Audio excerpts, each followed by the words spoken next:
السلام عليكم ورحمة الله وبركاته. اليوم عندنا فيديو جديد وكيفية تفعيل الفوتوشوب CS5.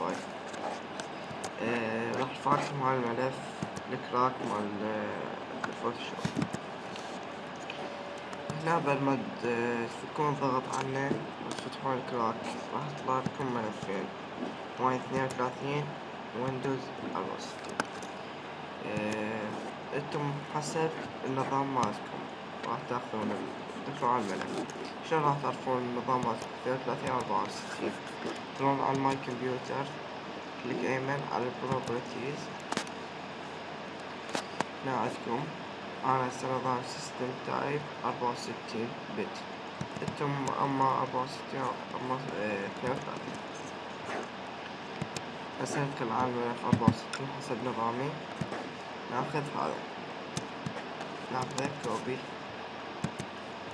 نروح على الفوتوشوب، كليك ايمن، properties، بعدين open file location،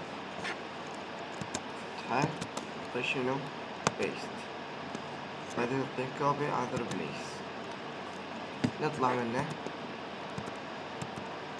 نطلع منه،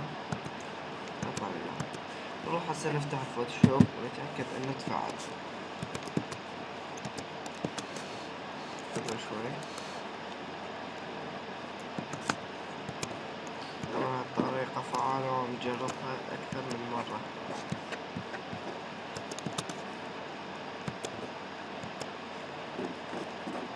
انتظر شوي ما تشوفون تفاعل عندكم الفوتوشوب. ما طلعت عندكم بعد 30 يوم أو بعد 17 يوم هيك شي لانتهاء المدة التجريبية الترايل. هنا انتهى الدرس مالتنا، كان معكم عبد الله غرابي.